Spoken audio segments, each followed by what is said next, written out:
Welcome to Histotripsy Demystified, Truths and Misconceptions Explained. During this seminar, all participants will be in a listen-only mode.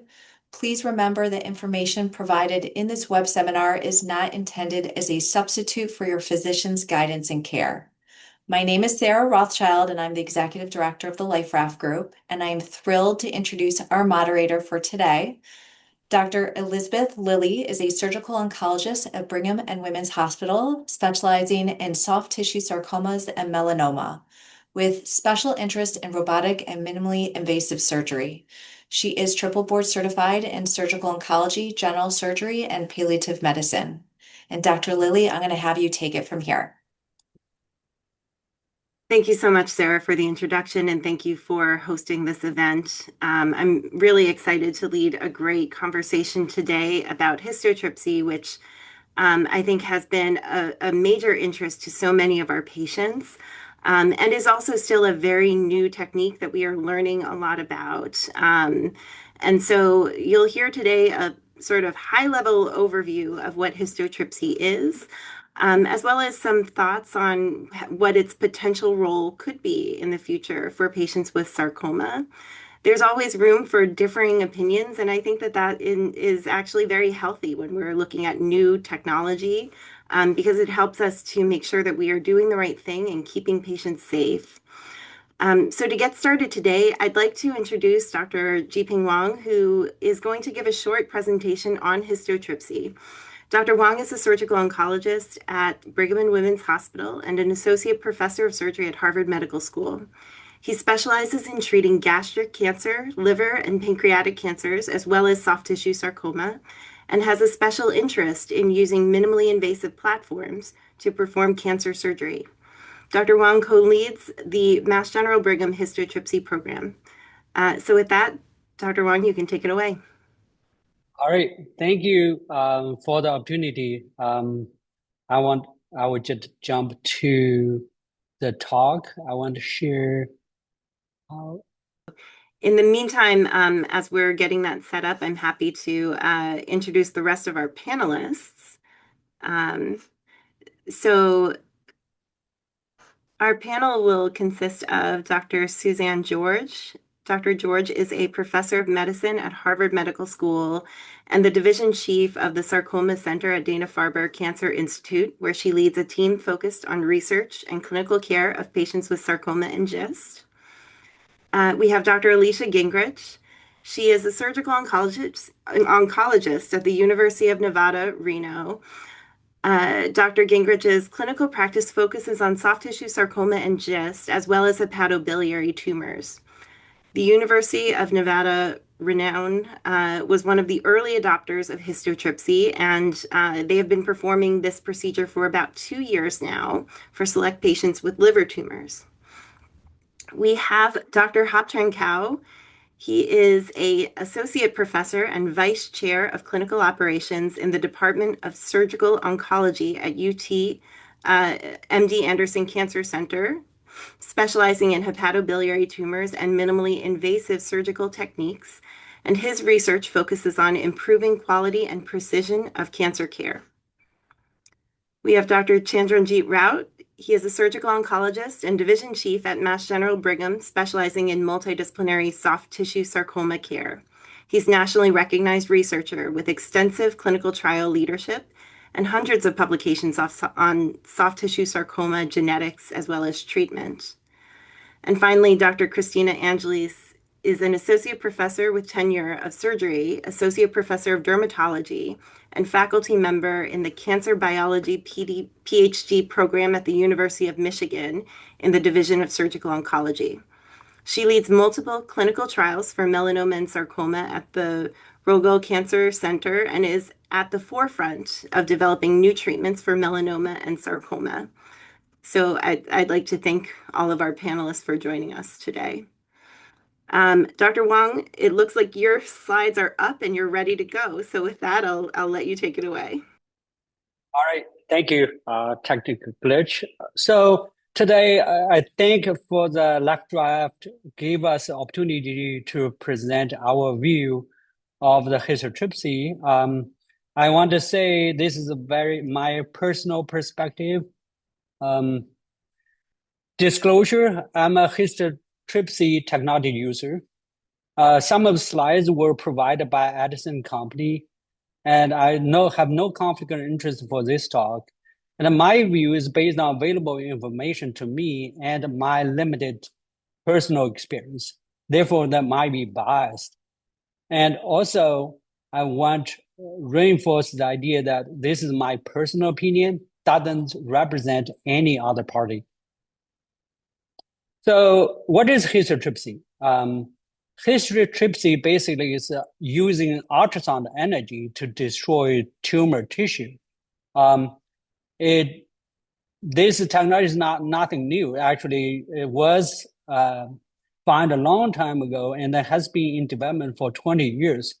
What is different with other ultrasound technique is that it is no heat involved. It is used very small bursts of energy delivered within a few milliseconds, and that has a long interval of resting. So it uses a mechanical to kill the tumor cell. Here's a video that I identified from the internet. I want to share with the general audience.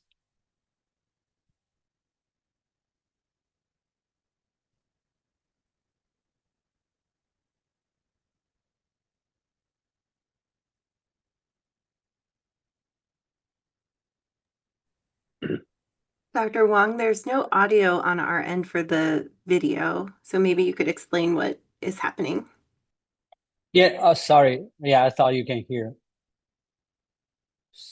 So basically, histotripsy activates the body, the bubbles in the body, and then when the body bursts, it creates this jet.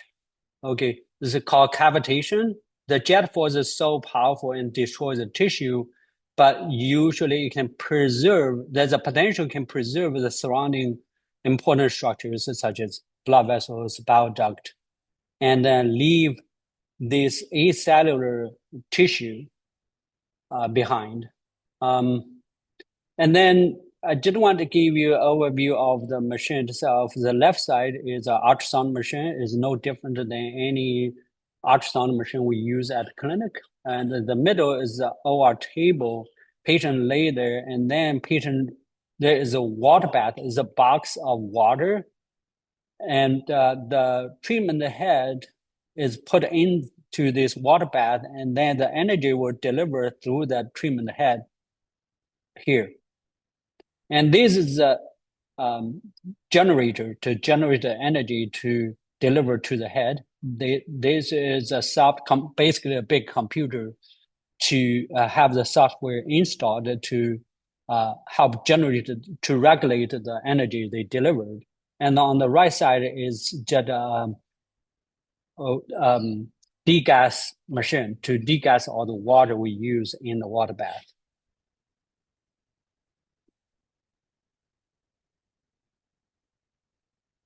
And then this is just the machine itself. And then when we use it, this is all the control buttons. I don't want to go into the details, but basically they use a computer to locate the tumor, to design the treatment contour, and then to deliver the energy. And then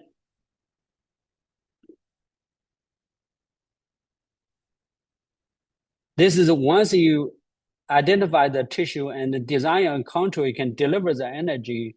You can see the small bubble that very faint is magnified here. Those are the very small bubbles in your body. When it bursts, it will destroy the tumor. And here is the animal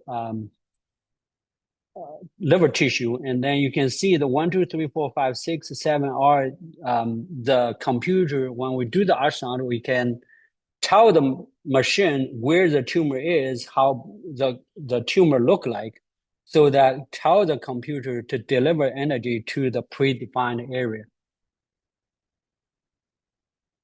This is the real action when we deliver the energy to the the liver tissue, which is embedded in the gel, that it will destroy the tumor. This is a real time happening to the animal liver tissue.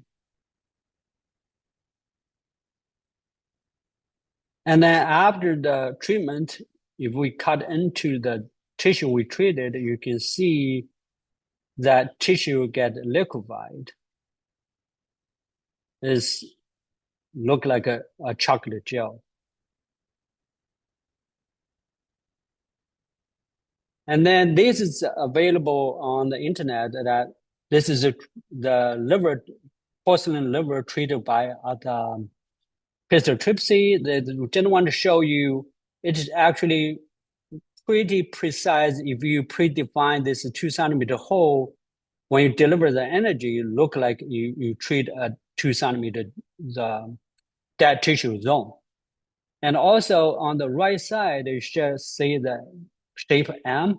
That is basically want to tell you that, oh, if you design this way, design the contour the way you want, and then can deliver it. But this is the future, not now. I don't think that right now the machine cannot do the customized contour for the tumor. This is a real example that I was at the site, and then we treat this tumor. And then as we cut through, you see the lysate all become lysate. And then if you look under microscope, you see this is a treated zone, and in the center or you magnify it, you see that acellular component. Acellular means that there's no cells in the lysate.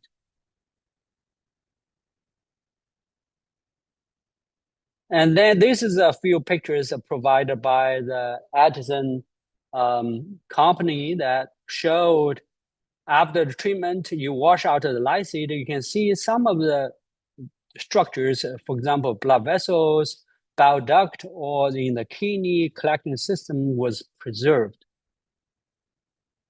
And also this is one of the image from the patient image treated in the Hope for Liver trial. You see the left side panel, that's the tumor. The middle one is after treatment, immediately after treatment, and then the right side is 30 days after treatment. So I just want to bring to your attention that when we look so-called data or evidence, we need to interpret it carefully. Okay, that's the one way to interpret it. But the other way to interpret, this is another version of interpretation, that when we see, okay, the left side is now, but the right side, ideally we want to design the contour can accommodate whatever the shape of the tumor is, but the current technology cannot do that. Although we look this after treatment, or the tumor cell is dead, there's no live tumor, no cell inside the lysate. However, number one, this is not real patient. This is an animal model. Number two is that I'm not sure whether this is a live animal or dead animal. It's very different. So when we see it, when we interpret it, we need to interpret it with caution. And also, same thing here. When you see, okay, all the vital structures preserved, but again, this is on animal, and I'm not sure it's dead or alive. Number two is that, energy is a double-edged sword, right? If you use the current energy, you might preserve the vital structure, but whether you kill all the tumor cell or not, we don't know, right? When you reduce energy, you might not kill all the tumor cell. When you increase the energy large enough, you can rupture all the vital structures. So don't just look at the picture, interpret, oh, this is theoretical advantage. Whether real life happened or not, there's no human evidence so far I know. Again, this is the same thing. When we treat the tumor, it become necrotic and then resolved within 30 days. But this is not necessarily happen to every patient. Some patient might have, 2 months or 3 months, still stay the same. Okay, so I don't want the general audience take it in the wrong interpretation. So just want to briefly touch on a few trials and the result, and then just tell you my interpretation. This is a Hope for Liver trial, well known, the first trial, other than the Melissa trial. This is the first trial, the international trial, which showed with 1 year follow-up, local tumor control rate is 90%, and then complete tumor coverage is 95.7%. Okay, it looks very good number, but when you look at this number, 90% local control at 1 year, you need to interpret it carefully. Why? Because if you look at the survival data, okay, the HCC 1 year is 73%, liver metastasis 48%. So meaning that 50% of tumor patient who has metastasis would die within within a year. So when they might die 3 months after. So really your 90% control rate is not at 1 year. It is from whatever you treat up to 1 or 2 years. So might be lower than that. We don't know, or might be higher. And also this is real life experience of these 230 patients who were treated in 9 centers. They report the safety data, which showed a very promising. But I want to tell you from our experience, our complication rate is much higher than what has been reported here. This is just our observation. Again, sorry, I don't have the updated data from the company, but this is back to 2020, December 2024. The data, I want to show you not a number of patients treated, but also the variety of patients, different etiologies, have colorectal cancer, liver mets, neuroendocrine tumor, pancreas cancer, cholangiocarcinoma, breast cancer, GI cancer, melanoma, lung cancer, leiomyosarcoma, ovarian cancer. Why I pointed that out, we are using the same energy level and the same machine to treat a variety of different tumor, or those tumors might have very different characteristics. The machine might not be well optimized to treat each of these type of tumor, but I don't know. I don't have evidence, but that is the question that we need as a institution or as an academic environment. This is our responsibility to carefully study before we advertise, before we recommend to our patient. And then this, like for liver, this is the histotripsy is proven for FDA approved for treating liver tumor only so far. And you can see that it has its limitation, but people have tried to different segment 1 to 8 has all been tried. And then I just wanted to give a summary. It is a new promising technology, and it's FDA approved for liver. I put all 2 green is that a fact, okay? Or is number 1 is my view. But I put an orange because I think this is need attention. Safety and efficacy need to be verified with broader application. And also long-term outcome data is needed. And then we don't jump to the conclusion, see whether it is something is super good or super bad. Don't jump to that conclusion. At the end of the day, for local therapy for liver tumor, there are so many different treatment modality.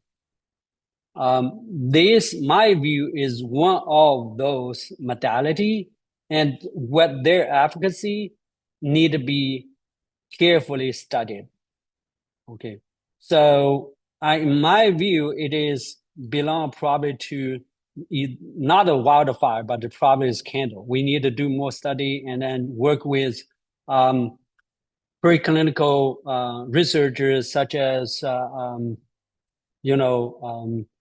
Dr. Angeli from Michigan to optimize the machine for future optimize the clinical applicable machine.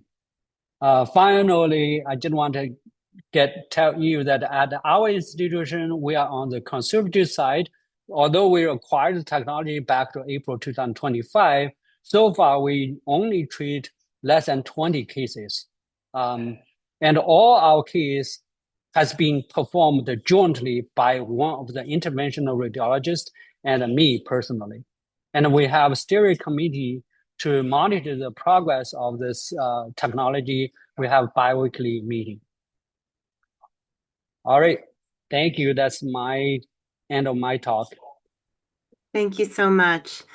So I've already introduced our panelists, but I want to thank our panelists as well as all of the people who are joining us today, and the Life Raft group for hosting this. This webinar was created in direct response to really overwhelming interest and incredibly thoughtful questions that we as clinicians and as well as the Life Raft group has received from patients, caregivers, and advocates who are really eager to understand whether histotripsy could play a role in sarcoma. Many of you who are joining us today are living in incredibly complex situations, recurrent tumor, prior surgery, and limited remaining treatment options, or diseases that are located near vital organs, blood vessels, nerves, other things. And so our goal today is to provide clear, realistic, and compassionate answers for what histotripsy can do and what it cannot yet do, as well as where we think that the field is heading. And so for our panelists, I'm going to moderate this conversation, and certainly please feel free to chime in even if a question is not directed towards you. My first question will be for Dr. Alicia Gingrich. Dr. Gingrich, you use histotripsy for selected liver tumors, and we've just learned that that is the only FDA approved use. Could you tell us why liver was the first application, and when you're offering it, what guardrails do you use? Absolutely. Thank you for having me today to talk about this important topic. I think this is a wonderful opportunity. So the liver was the first logical application for several reasons. It's a large, relatively accessible organ. It has a uniform density and high water content. So this provides favorable acoustic windows for the ultrasound guided targeting that Dr. Wang explained. Given the uniform density, the liver's tissue characteristics allow for predictable cavitation and precise mechanical ablation. So again, as the video demonstrated, we know exactly the tissue we're targeting and the surrounding structures. Just as importantly, liver tumors are very common, and many patients are not candidates for other liver-directed therapies, such as resection or thermal ablation, due to either compromise in their underlying liver function or the proximity of their tumor to critical structures. So there's a clear unmet need for a new technology in this space for liver tumors. Finally, the liver has excellent regenerative capacity, so this makes it a safe environment to introduce new focal therapies. In terms of guardrails at our institution, we approach histotripsy with the same oncologic discipline as any other local therapy. Our patients are discussed in a multidisciplinary tumor board with both surgical oncology and interventional radiology prior to deciding to proceed with histotripsy. We prioritize patients who are not optimal surgical candidates or who just need focal control of limited disease. Our criteria are that the lesions must be well visualized on ultrasound. We send our patients for a screening ultrasound prior to the procedure, and that same ultrasound tech is with us in the operating room on the day of the histotripsy procedure. So the lesions must be targetable and positioned safely away from vulnerable structures, namely bowel. And then, as I mentioned, once again, we just review all the cases in a multidisciplinary setting to really ensure that histotripsy is complementing but not replacing what's already established as standard of care. Thank you so much. Our next question I'm going to pose to Dr. Tran. What aspects of histotripsy do you think are most appealing? We've had a lot of interest from patients. And where do you think that the expectations sometimes exceed the reality based on your experience using this? Yeah, thank you for the question, and thank you very much for the invitation to take part in this webinar, which I think is really important and timely. I want to first, if you don't mind, just add a few points to Dr. Wang's presentation and piggyback off of what Dr. Gingrich has already said. It's important to understand that the technology was approved on the de novo kind of application from the FDA. What that means is that it is a relatively safe technology, right? In a space where there's not a lot of current option in terms of providing a similar type of treatment. And what that also means is that the long-term data on oncologic outcomes and efficacy is not necessarily yet proven, right? So I want to make that clear, meaning the long-term cancer outcomes related to this treatment are not yet there, but that's what we're all working towards. The other thing I want to talk about is Dr. Wang did kind of mention the disease, the pathologies that have been treated so far using this technology. And I want to clarify that those are all tumors in the liver, right? So when you see pancreas or you see breast or you see sarcoma even, these are metastases in the liver that were treated with histotripsy. Because I assume this audience has a lot of questions, and I can see that there are some questions about tumors in the retroperitoneum. Those are not yet proven, okay? So I think that's important to know. There are certainly a lot of very attractive features of this technology, right? So the fact that it's a non-invasive technology where there's no cut, there's no puncture of any kind. You're using ultrasound energy to go through the body and reach a point of critical energy to destroy a tumor mechanically. That's very, of course, attractive. The other thing where I think there is some emerging data about is that you can, in fact, treat a tumor in the liver near a critical structure, like a bile duct, like a blood vessel, and with the appropriate precautions, not damage them. And this is because it is a mechanical destruction, which was made very clear in Dr. Wang's presentation, rather than thermal destruction, right? When you use heat to destroy, you can injure bile ducts, you can injure vessels. Mechanical destruction doesn't do that because these other structures have some architectural integrity that protects them against that damage. Now, the one thing that is very often talked about, and I think this is where I really want to caution the audience about, is this abscopal effect. And I know we're going to go into it later. This concept where by treating one part of the tumor, you somehow get your body's immune system to be elevated, to be activated, to go after cancer wherever else it may be.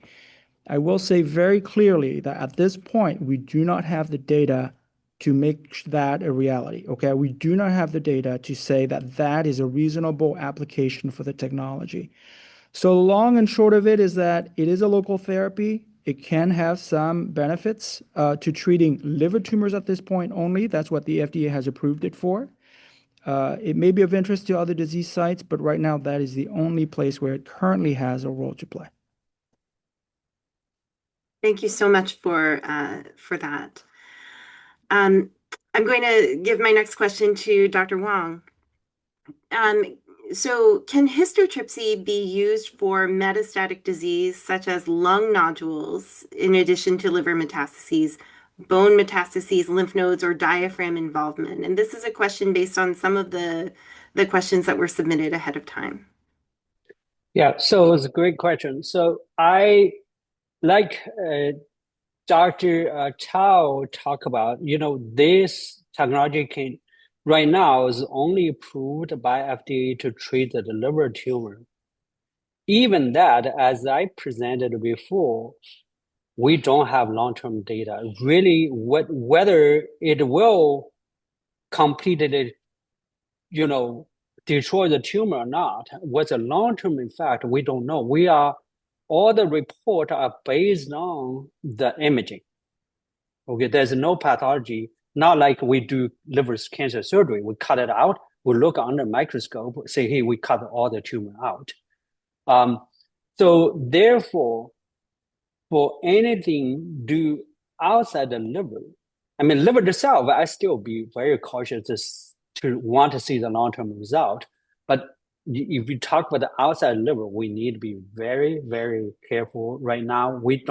My personal feeling is that we should not do it unless we do under protocol to study carefully.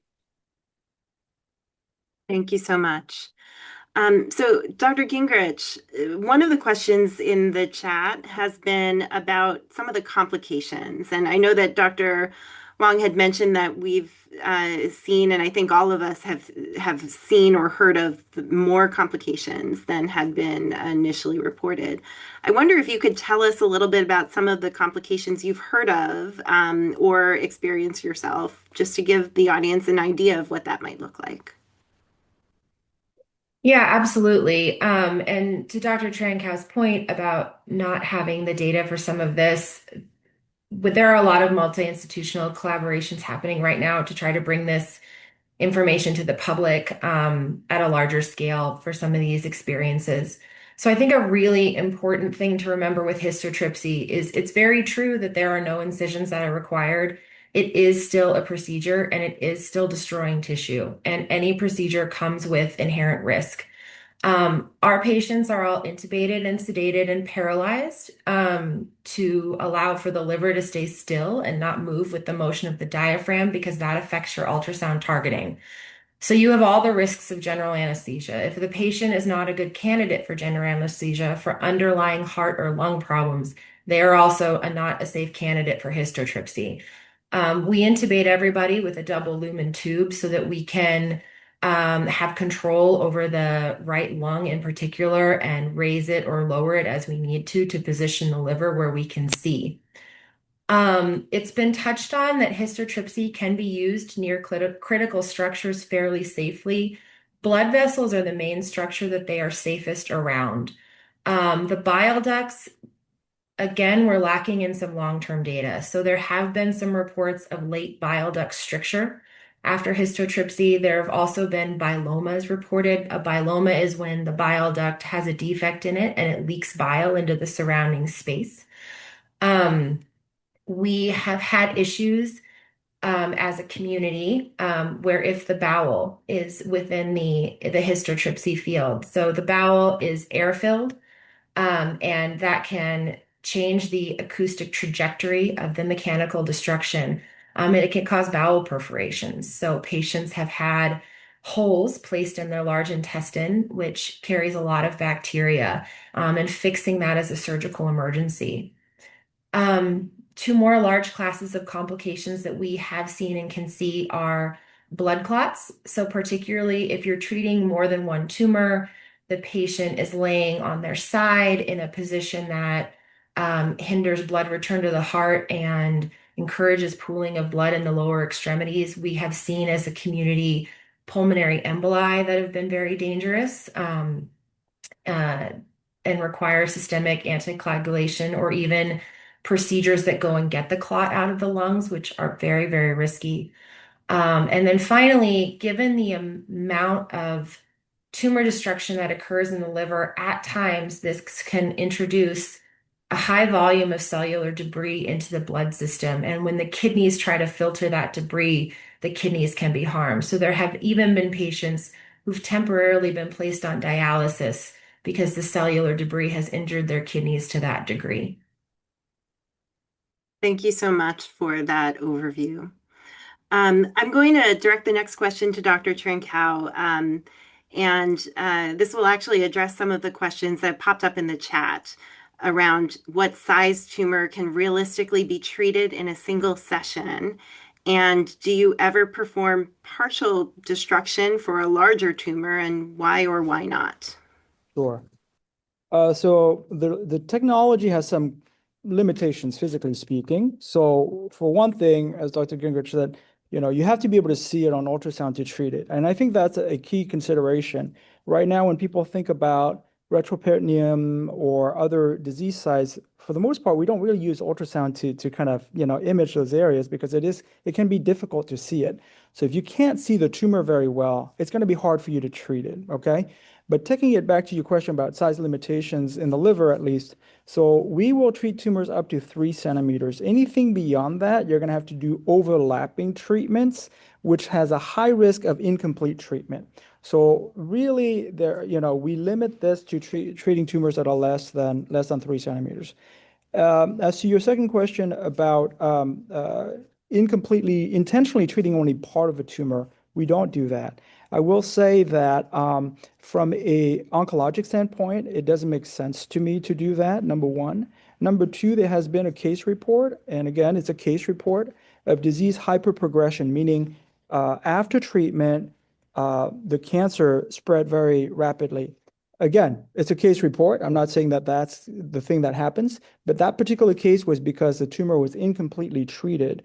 You could imagine a situation where when you treat a tumor incompletely from an oncologic standpoint, you can bring about immune cells, but also kind of pro-growth and pro-inflammatory kind of conditions that may allow the cancer to basically progress. So I would caution strongly against incomplete treatment of a tumor from my personal kind of vantage point. And I'd love to hear if the other panelists feel the same way. I would just echo that. I feel like incomplete treatment with histotripsy is oncologically equivalent to an R2 resection, which is when we're leaving gross tumor behind. Multiple studies across multiple tumor types has showed no benefit to R2 resections. And that's just how, to Dr. Trankow's point, how tumors behave. Thank you. I'm going to direct the next question to Dr. George. There's been some chatter in the question answer about GIST, and so I'd love to get you in as a medical oncologist and an expert on GISTs. So from a medical oncology standpoint, first I'd like to just understand how you think about local ablative therapies, because as we learned from Dr. Wang's presentation, there are many different kinds of ablations that we can do.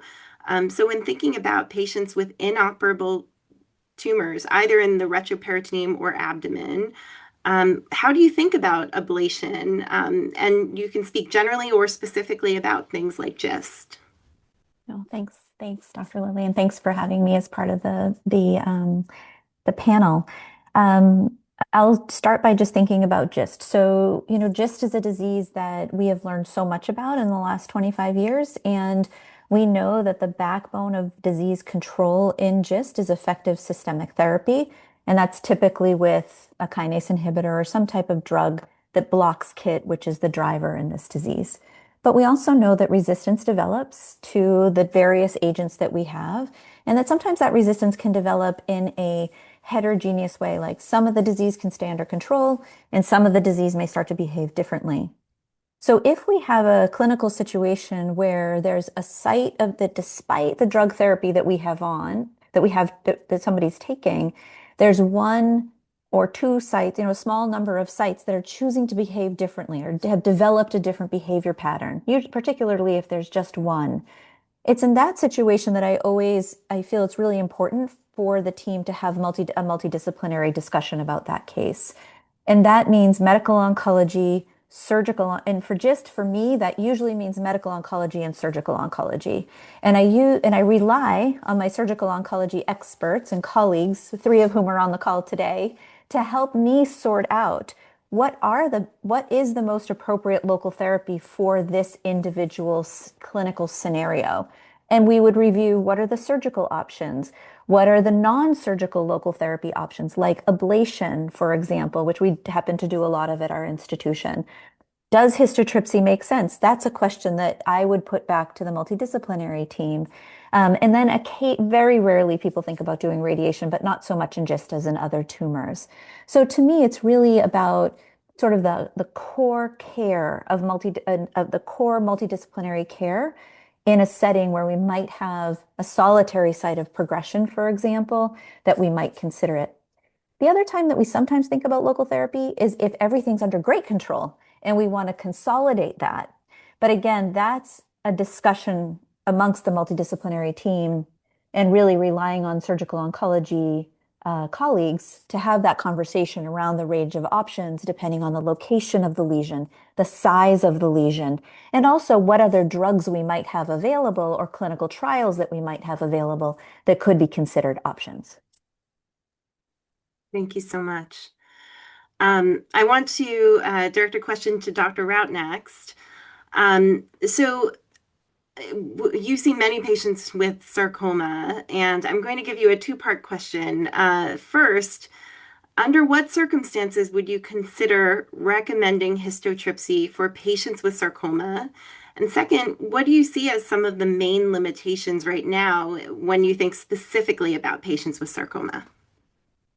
Thank you, Dr. Lilley, and thank you for inviting me for this panel. And I've been reading the questions in the chat and in the Q&A, and so I'll sort of try to address some of those questions. I wanted to start my answer actually by riffing off of something that Dr. Gingrich said, which is that it's important to look at evaluate each individual in our multidisciplinary clinic. And so when someone reaches out to Dr. Wang for consideration for histotripsy, we want to bring them into our clinic to see, specifically if they have sarcoma, for instance, to make sure that we're considering the full panel of options. We don't want someone to come, if someone came to me and said, I want you to take out my tumor surgically, I'm going to still recommend that they see our medical and radiation oncologist, because while we might offer surgery, we might also recommend giving radiation or trying to shrink the tumor with neoadjuvant therapy. For instance, if it's a large GIST, we might try neoadjuvant imatinib.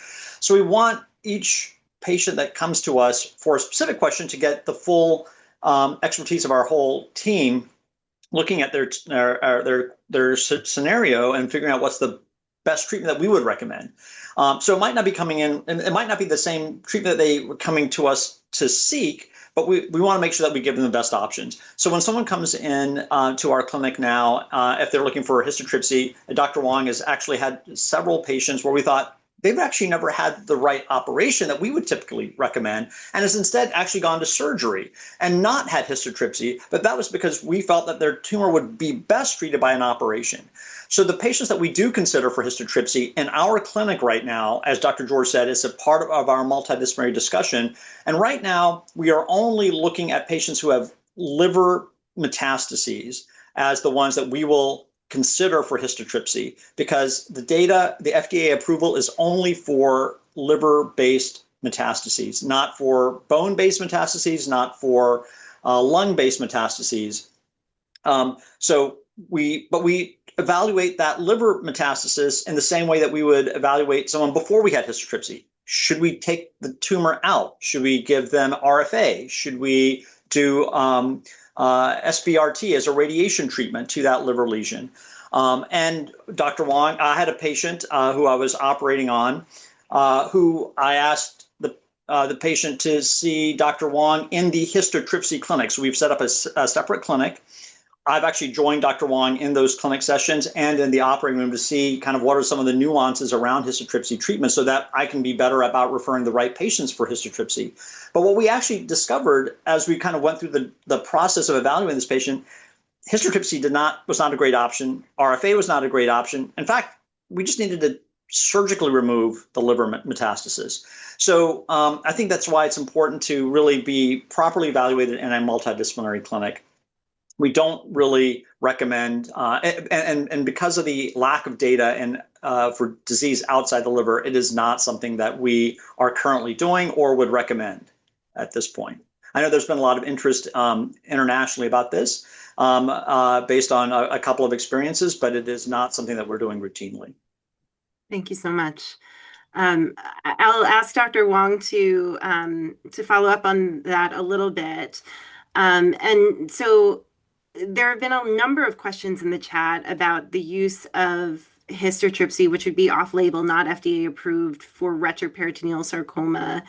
I wonder if you could tell us a little bit about your thoughts about off-label use and how you approach patients who come to clinic looking for that.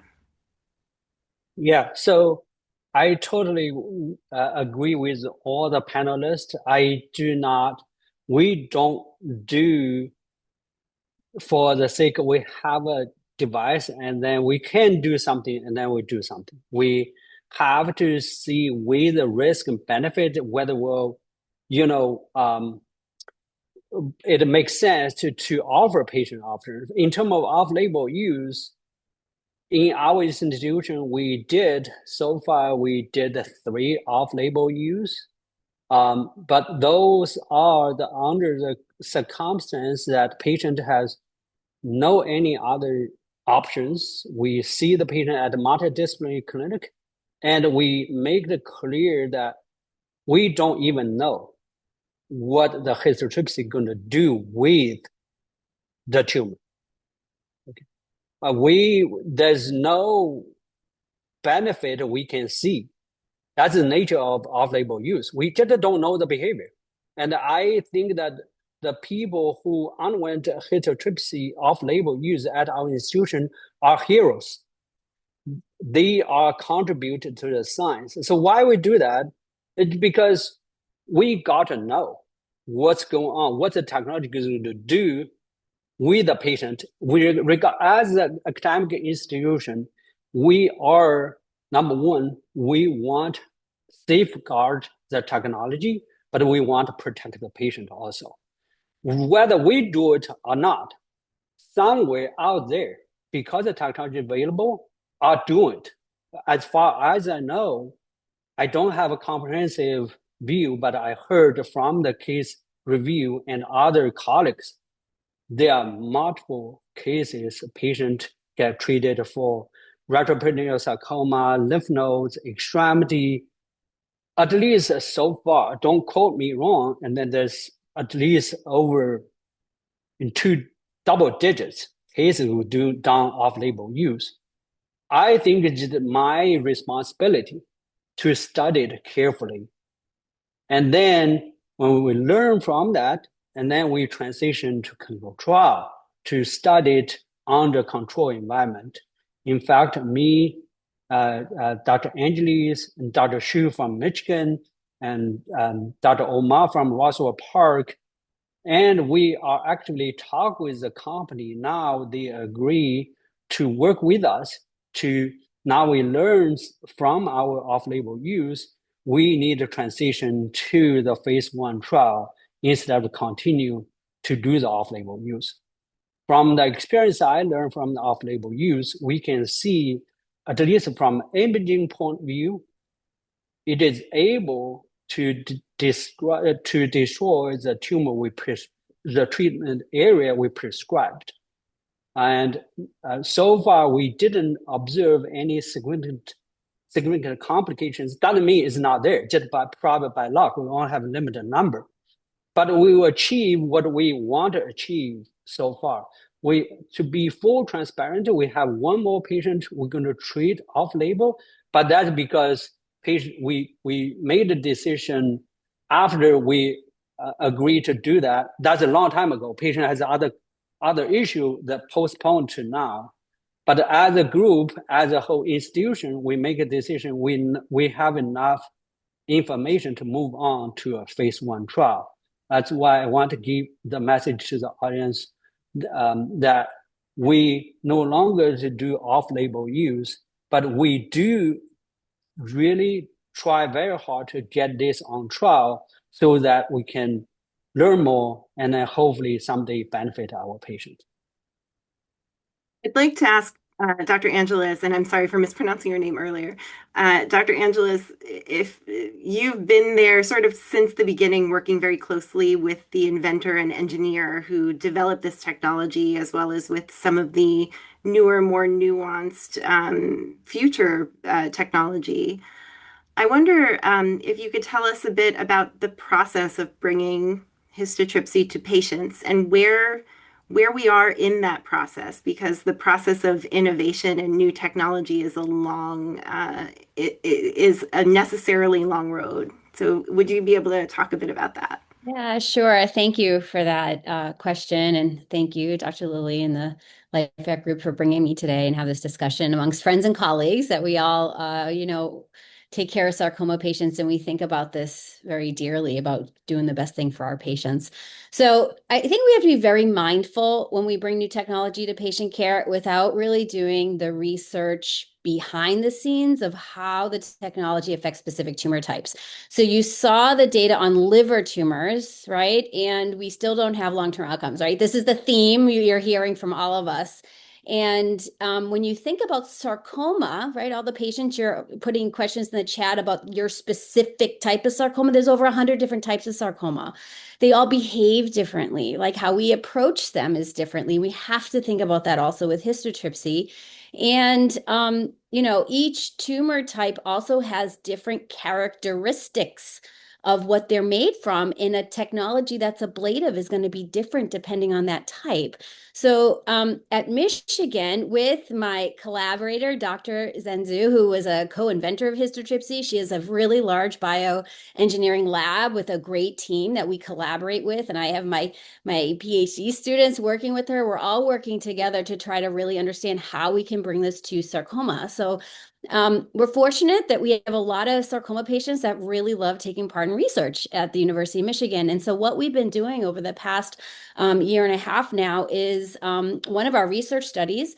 After I resect a sarcoma, not just me, my colleagues, when we take out a sarcoma, we actually take a piece of it, and you saw a little picture during Dr. Wang's presentation, and we do histotripsy on the ex vivo, so right, fresh tumor within hours, and do histotripsy to see what happens to the different tumors.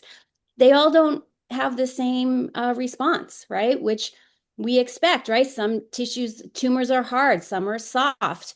Histotripsy works really well for softer, well-differentiated liposarcoma, right? And then with more fibrous tumors like myxofibrosarcoma, doesn't work as well. So what we're learning is one dose doesn't fit all, okay? So there's different dosages. The current histotripsy machine gives one dose. You can change the size of the target, how many times you target, but you cannot change the actual pulses, okay, per volume that we have in our research machine, right? So we've given this feedback to the company, and this is coming, okay?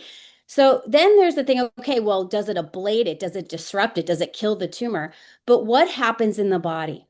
And so that's the next preclinical thing. So what we've been doing in my lab has recently developed a liposarcoma mouse model that has intact immune system, right? Intact like systems of body. And we give different dosages of histotripsy to these dedifferentiated liposarcomas to see how they affect not just the tumor, but the growth. You heard Dr. Cow say sometimes if you treat a tumor, it can grow faster, right?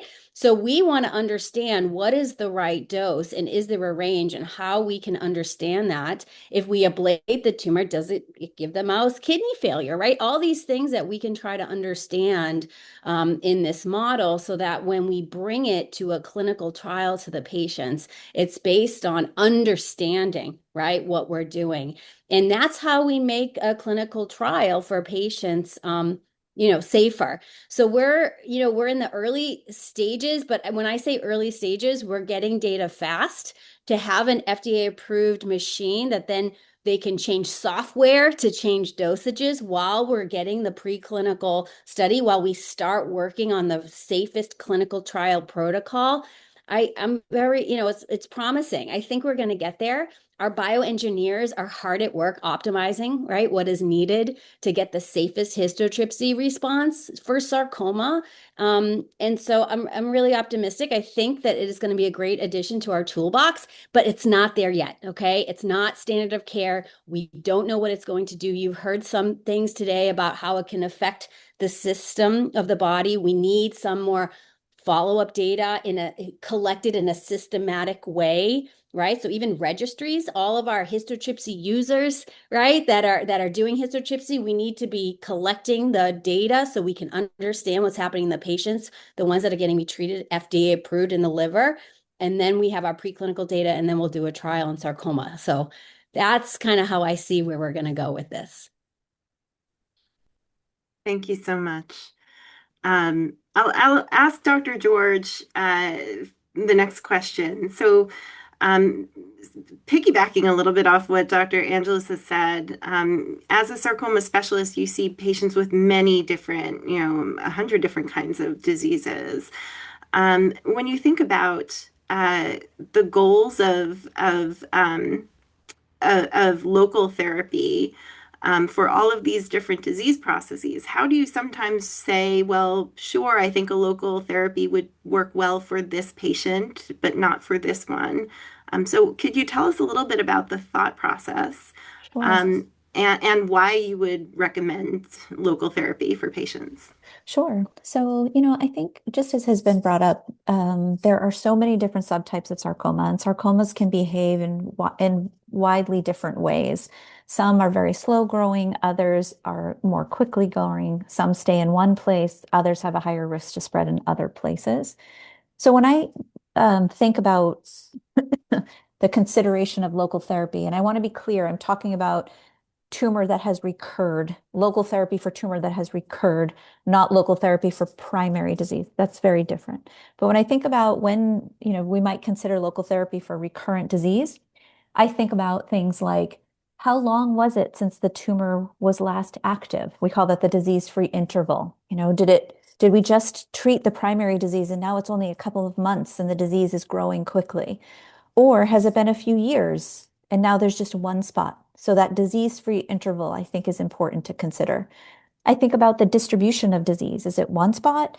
In that case, I might be more in favor of considering local therapy, but is it multiple spots in multiple parts of the body, which really suggests that we need a systemic approach as opposed to a singular local therapy approach.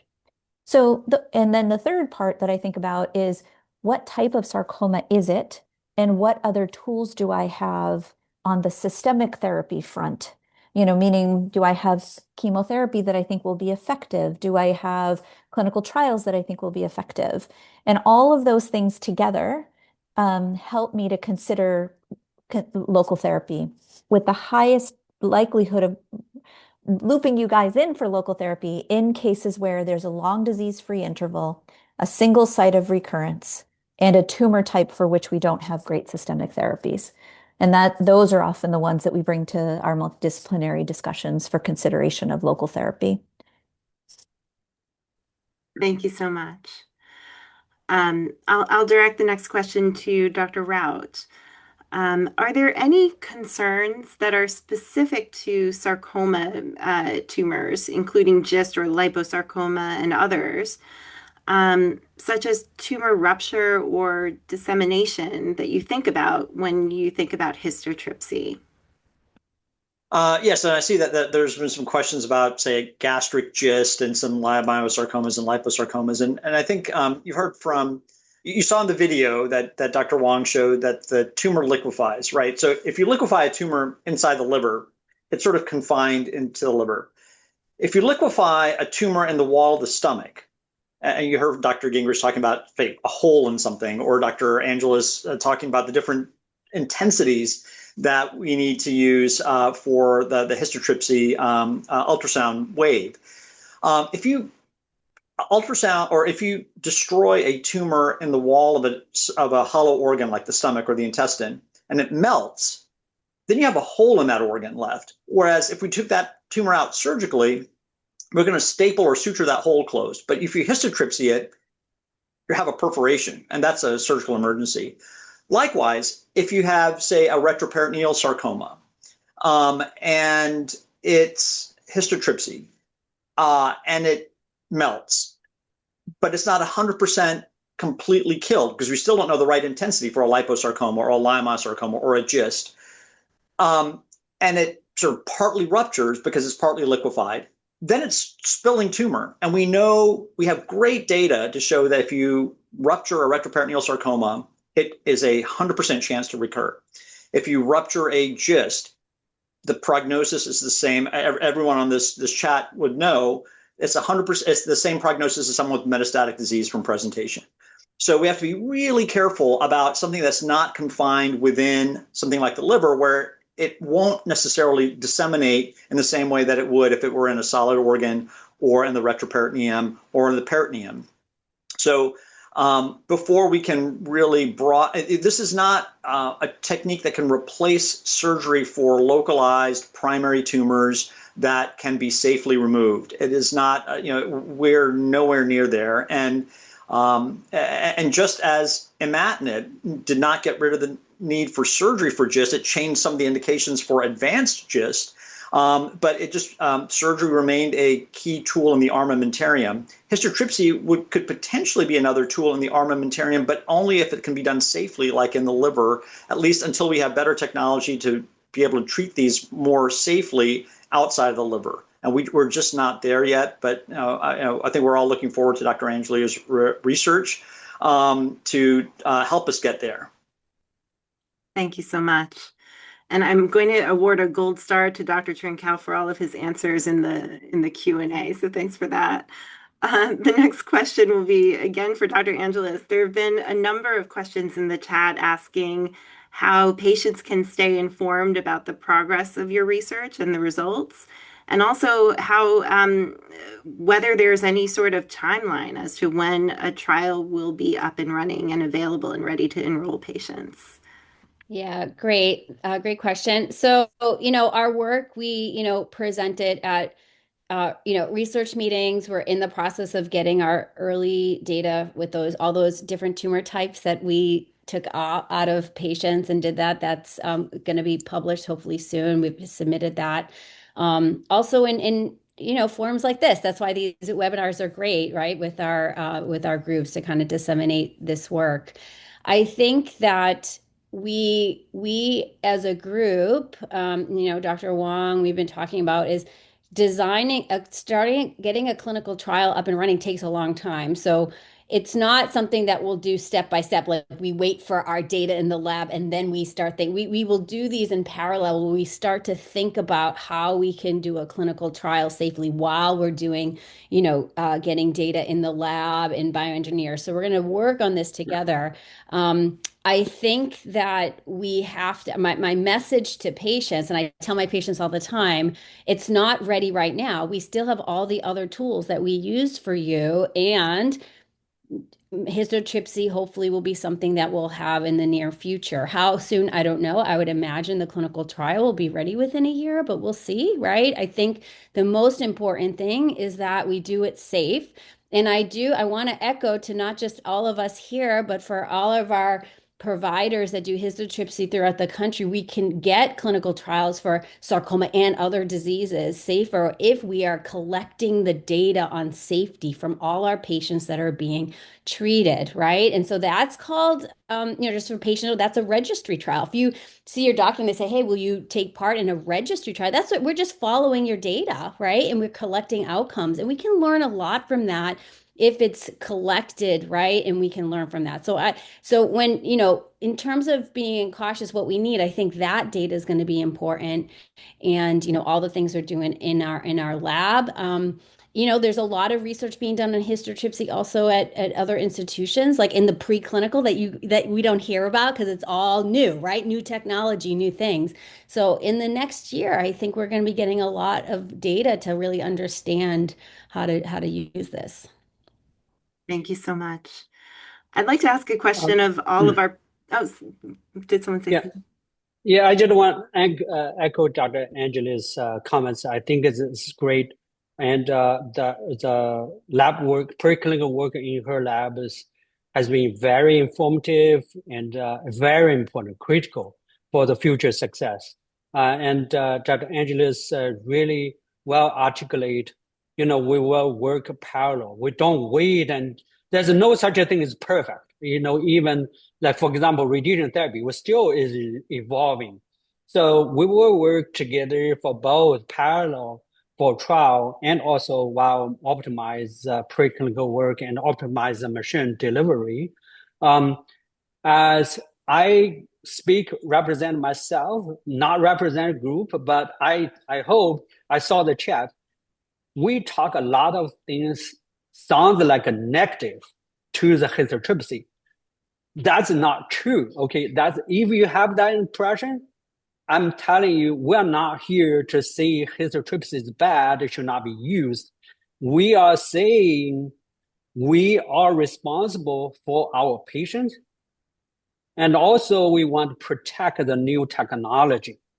Okay, the technology is promising, we like it, we want to adopt it, but we have to do it a scientific, rigorous way while protect the patient. So that's a message. So don't finish this webinar. I don't want you to leave with the impression all those people are so negative, I will not talk with them anymore.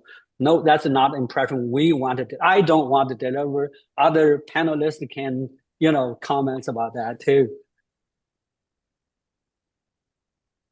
Yeah, I agree. I think that everyone is on this panel because they believe or hope that histotripsy can be really beneficial to patients, especially if it is studied and brought to patients in a way that's safe. Dr. Raut, I see your hand up.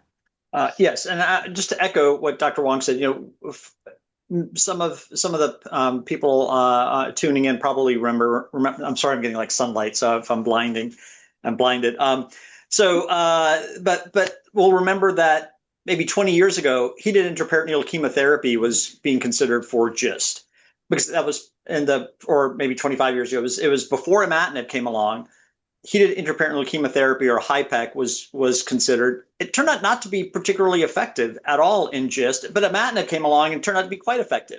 So just like HIPEC, histotripsy is a technology. It's a technology that we're still trying to understand what are all the indications, just like we are still for HIPEC.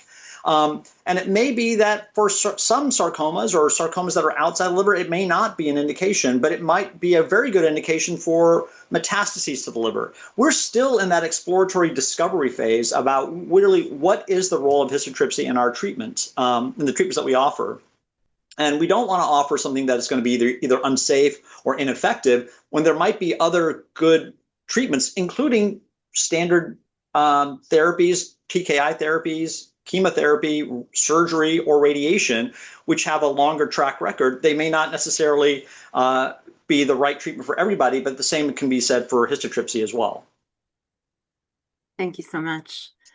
I want to ask a question of all of the panelists next.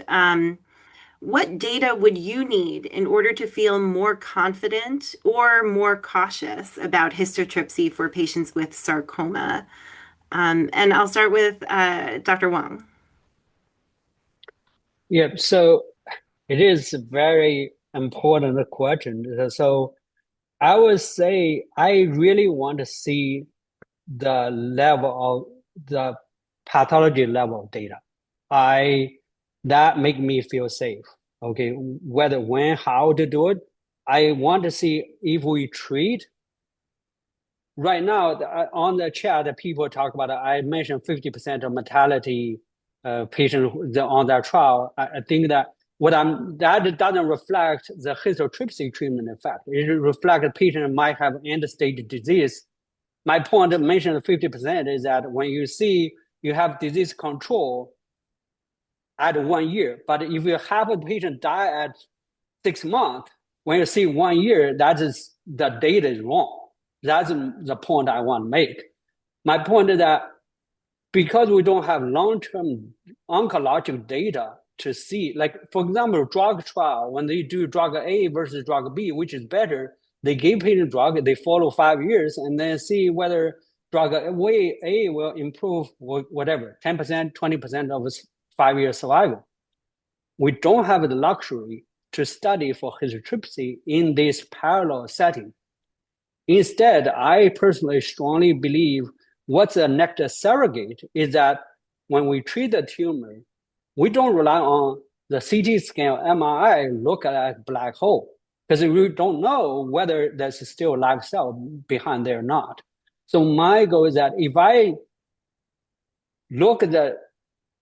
I treat the tumor, I cut it out and look under microscope, the tumor is dead, then make me feel comfortable to use that technology for that specific tumor type. For example, leiomyosarcoma or liposarcoma or whatever. And then we treat the tumor at some location, we can treat the whole tumor. I feel safer to do that. I won't feel safer to do that unless I see the pathology data. Thank you. I wonder if other people have other things that they're waiting for or hoping to see in the data.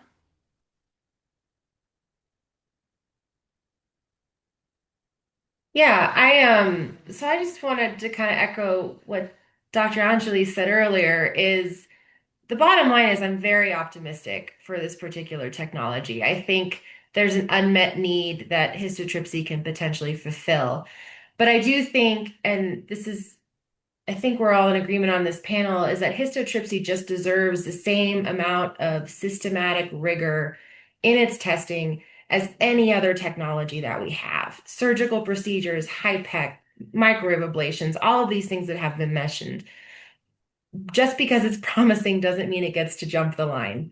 So phase 1 trials prove safety, phase 2 trials prove efficacy, and histotripsy needs to be put through those same paces before I can have an educated conversation with the patient as to the risks and benefits of offering them histotripsy for their specific tumor type and location. At this point, we're just lacking some of the data to supply me with information for that conversation. So sort of as we've gone over the Hope for Liver trial, we have some early data from that. I did see a question in the chat regarding the mortality rate for a year post histotripsy. And yes, that is a little bit conflated because histotripsy is being used quite often in the palliative setting for metastases and metastatic disease that has not responded to other therapies. So we are going to see a higher mortality rate that's not specifically due to the technology, but to the patient selection. And so just with what am I cautious about? What am I hopeful for? These are the things I'm thinking about. You're muted. Dr. George, I see your hand up. Oh, yeah.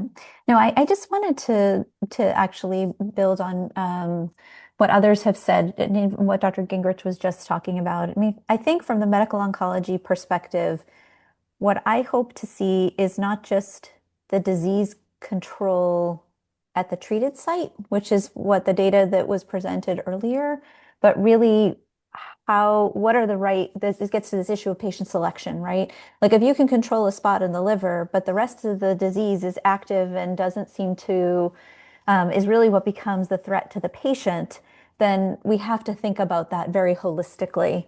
I think that, as others have said, I think that there are likely different settings in which to answer different questions around the safety and the efficacy of histotripsy. So some in which really focusing just on that spot that's treated, recognizing people may have other disease, as Dr. Gingrich said, that it could be that options otherwise are extremely limited, but this is an opportunity to learn about that one, technology in that one spot.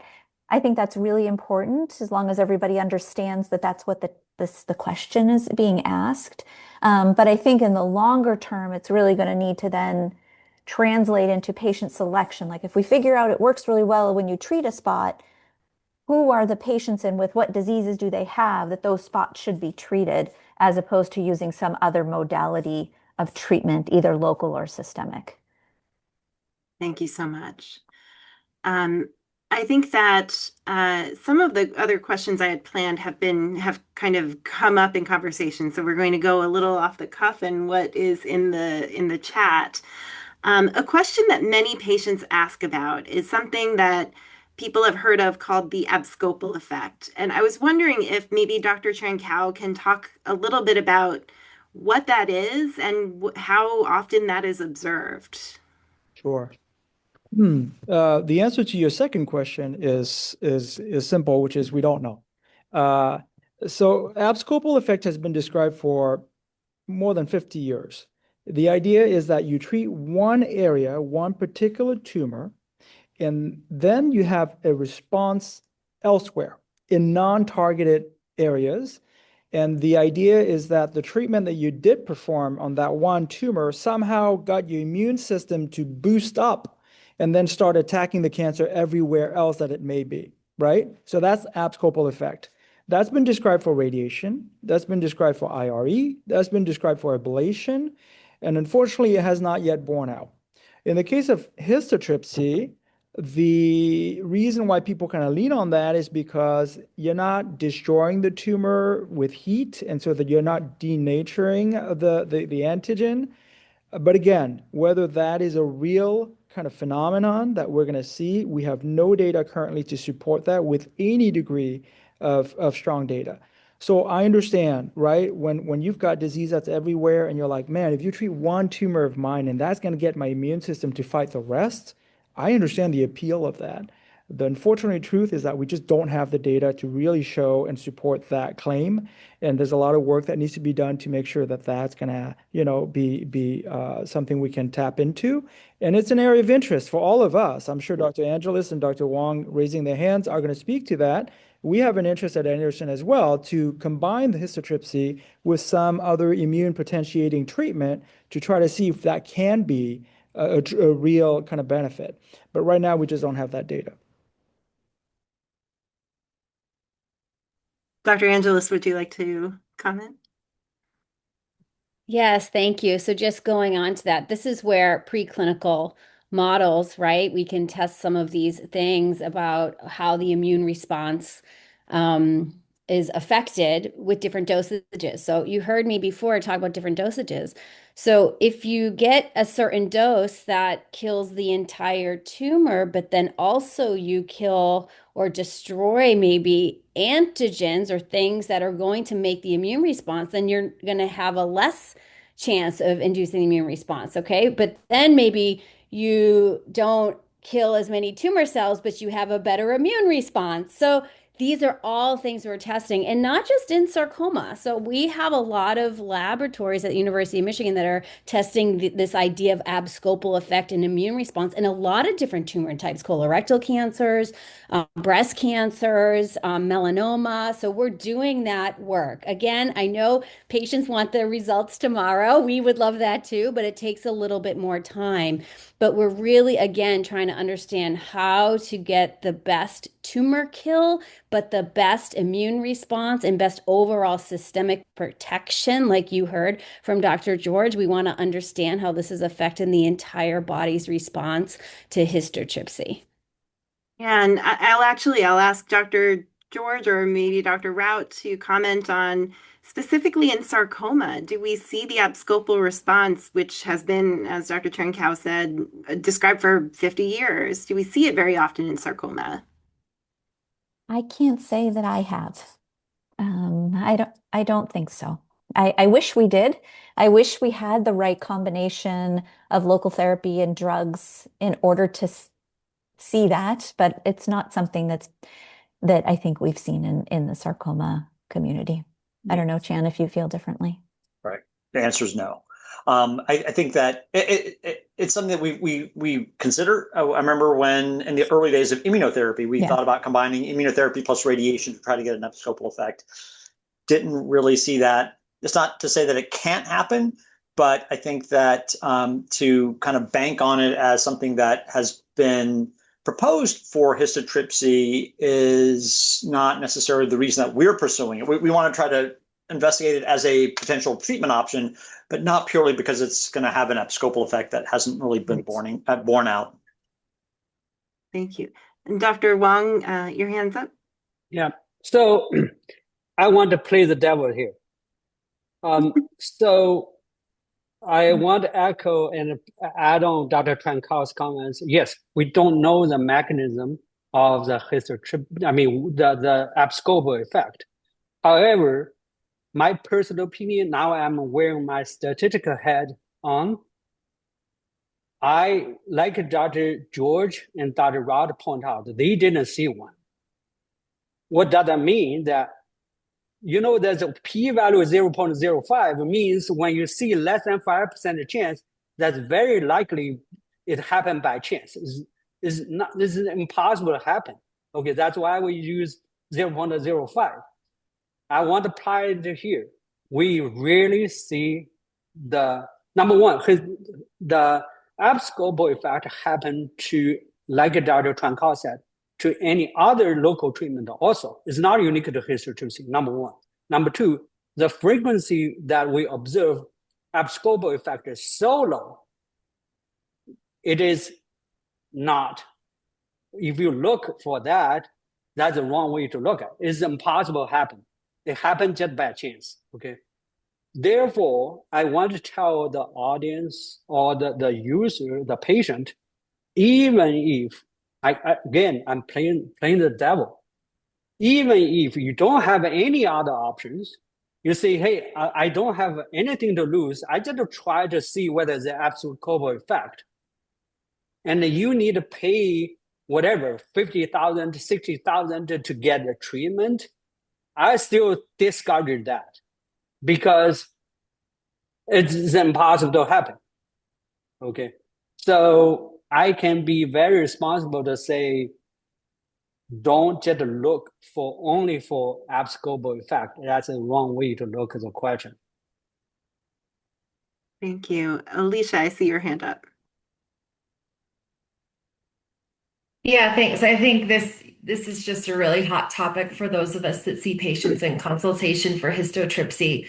And I know there are some high volume histotripsy centers that really push the benefits of the abscopal effect. So what I would just like to say to the patients on this webinar is if you are meeting with a histotripsy provider and you have a solitary liver mass 4 centimeters or less, you've been discussed in a multidisciplinary setting, and histotripsy has been chosen as the preferred modality for you, I think that's a very different informed consent conversation about the benefit that you can expect from histotripsy than if you are meeting with a provider whose goal for you and your multiple liver tumors or extrahepatic disease to experience an abscopal effect.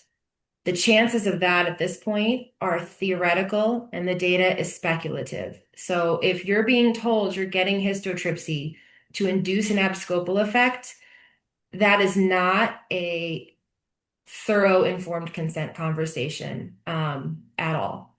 And even if you do, again, I don't want to sound like the pessimist on the call because I really am optimistic about this technology.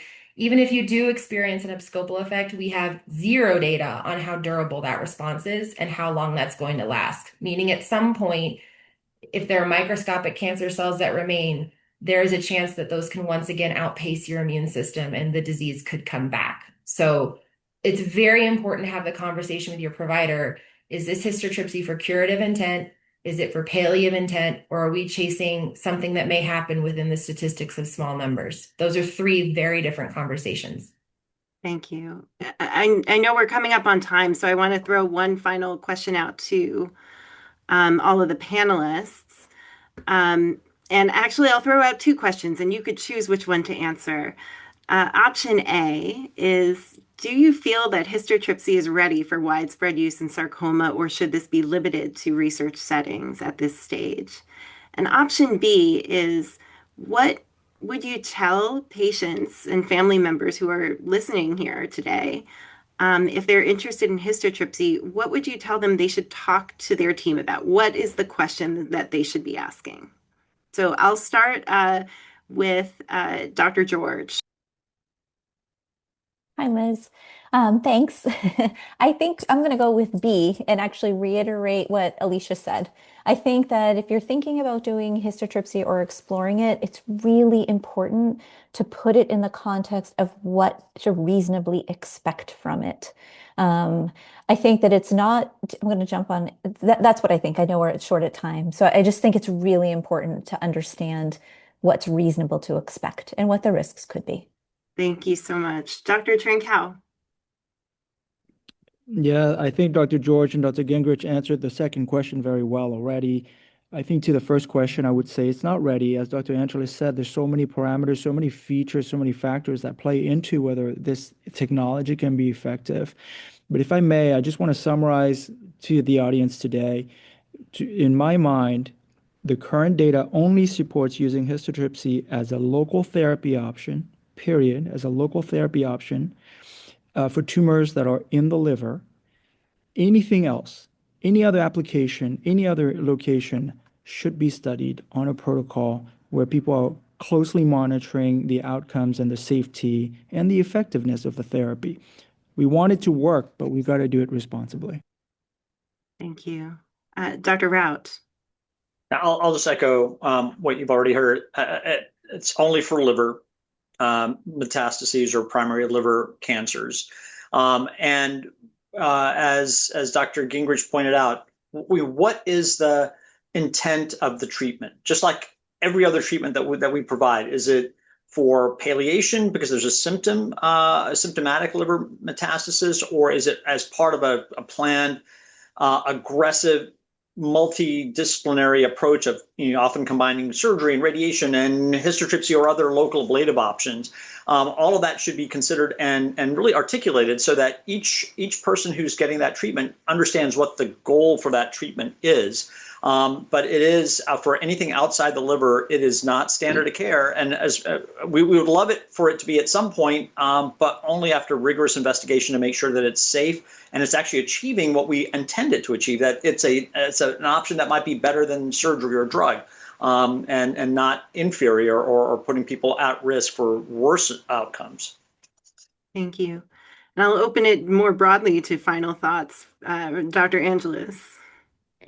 Yeah, I think we're all saying the same thing. I think this should be used in a, histotripsy for sarcoma patients in a research setting. And if patients talk to their provider, say, hey, if a clinical trial opens, let me know. Okay, so not how can I get a ton, but instead let me know when there is a clinical trial or more data. And those conversations can be, with your provider. Dr. Wang. Yeah, so I think we all say the same thing, but I just want to give additional further comments about to the audience. We as a group, you can see we have a consensus. We think it's not ready. We think we need to do. If we're going to use it for anything outside the liver, we have to do it under protocol, to do a rigorous study, well-designed, well-informed the trial before we use it. However, that being said, we are not here, regulatory body. We're not here to say, hey, you cannot do this. We're not advocating. We think it's consensus. If you look for somewhere else, again, I'm not advocating. I just gave my personal advice, looking you as a friend or people I know. If you really want to look somewhere else to get this done, what you should talk with your provider. You should clearly ask them to articulate the goal, specific goal, 1, 2, 3, what do you want, what you want to achieve, what they can achieve, to write it out, to help you to make a decision. And then see what's a risk, a true risk you're going to encounter, whether it's worth it, why you think it's worth it. You need to ask the hard questions, that because this is not ready. That's my personal opinion. I'm not an advocate for you or advocate for this action. But if you do, I understand that people, when you have no options, you want to get some answer. This is my advice. Okay. It looks like we are at time. I want to thank all of the incredible panelists for their honesty and their commitment to their patients. And especially want to thank every patient and caregiver who has submitted questions, who continues to push this field forward, who continues to advocate alongside organizations like the Life Raft Group for the need for really rigorous study to help patients with sarcoma. Thank you all so much for joining us today.